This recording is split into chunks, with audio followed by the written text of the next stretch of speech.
Hello everyone, welcome back to my channel. So আজকে তোমাদের সাথে আমি একটা রেসিপির ভিডিও শেয়ার করব।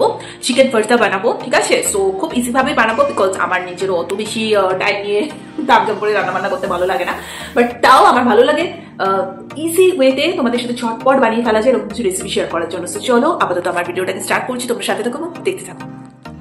আজকে আমি চিকেন ভর্তা বানাবো। তো চিকেন ভর্তা বানানোর জন্য সবার ফার্স্টে চিকেনটাকে আমি সুন্দর করে ধুয়ে নিয়েছি।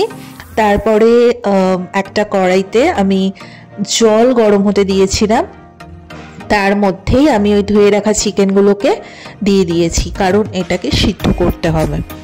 নুন ফোন কিচ্ছু দিইনি, নর্মাল জলের মধ্যেই কিন্তু সিম্পলি চিকেনটাকে দিয়ে সিদ্ধ করে নিয়েছি।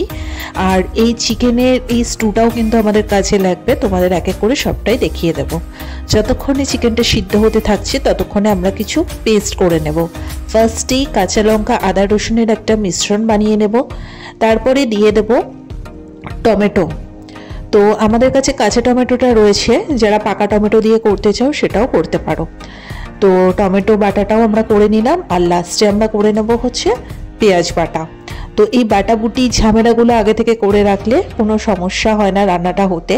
তো বাটাবুটি করতে করতেই আমার অলরেডি কিন্তু চিকেনটা সিদ্ধ হয়ে গেছে।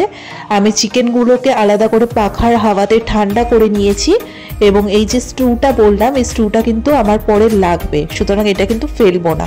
তার সাথে ঠান্ডা করে নিয়েছি আমি চিকেনটাকে। এবারে দেখো আমি চিকেনটাকে কি করব। তো চিকেনটাকে আমি সুন্দর করে একটা কাঁটা চামচের সাহায্যে একটুখানি করে স্প্রেড করে নিচ্ছি, কারণ যেহেতু চিকেন ভর্তা। আর আমি একেবারে যে কুচি কুচি করে স্প্রেড করেছি সেটাও না, একটু হালকা একটু বড় বড় পিসই আমি করেছি, যাতে মুখে অন্তত চিকেনগুলো পড়ে। দোকানে আমরা চিকেন ভর্তা যেটা খেয়ে থাকি একেবারে মিহি মিহি করে দেয়, ঠিক করে মুখেও পড়ে না। বাড়িতে বানানো তো একটু অন্যরকমই হয়। তো যাই হোক, আর লাস্টে আমি কাজু বাদাম, পোস্ত আর টক দই একসাথে বেটে নিয়েছি। এটা কিন্তু ভীষণ ইম্পর্টেন্ট পার্ট, কাজু বাদাম বাটাটা কিন্তু লাগবেই। তো যাই হোক, বাটাবাটি পার্ট সব শেষ, এবারে মেন রান্না করার পালা। সো এটা সাদা তেলেও হয়, বাট আমি সাদা তেলে মাংস রান্না পছন্দ করি না, তাই আমি সর্ষের তেল দিয়ে রান্নাটা করব। কড়াইতে ফার্স্টে সর্ষের তেলটা ভালো করে গরম করে নিতে হবে। তার মধ্যে যে পেঁয়াজটা বেটে রেখেছিলাম, ফার্স্টে পেঁয়াজ বাটাটা দিয়ে ভালো করে কষাতে হবে যতক্ষণ না অবধি তেল ছেড়ে আসছে। যখন এইভাবে তেলটা ছেড়ে আসবে তখন এটার মধ্যে কাঁচা লঙ্কা আদা রসুন যে আমি বেটে রেখেছিলাম সেটা আমি এখানে দিয়ে দেবো, এবং আবারও খুব ভালো করে এটাকে কষাবো। যত ভালো করে কষানো হবে তত কিন্তু খাওয়ার টেস্টি হয় অন্যরকম।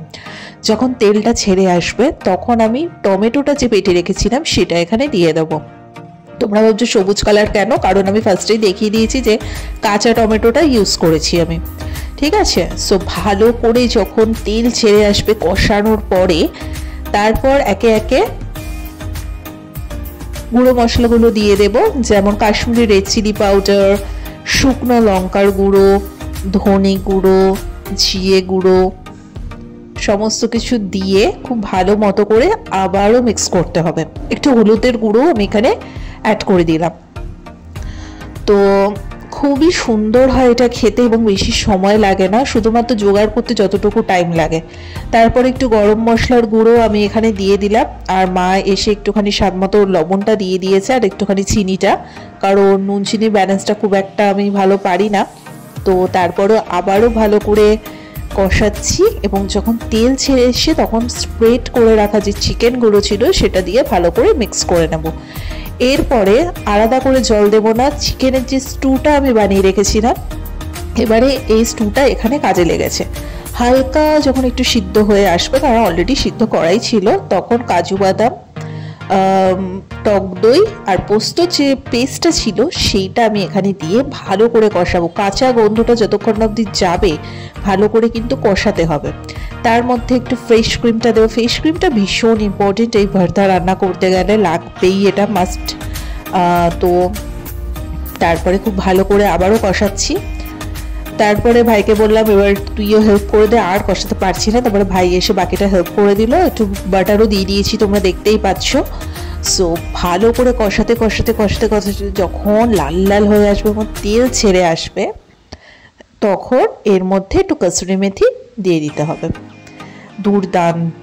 আর ওপর দিয়ে একটু স্প্রেড করে ডিম ছড়িয়ে দিলেই কিন্তু চিকেন ভর্তা রেডি।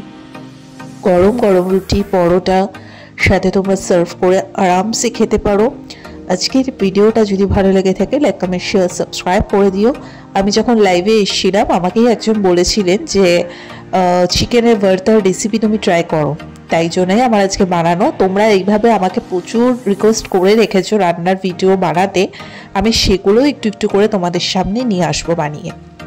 তো আজকের মতো এখানেই ভিডিওটাকে এন্ড করে দিচ্ছি। টাটা।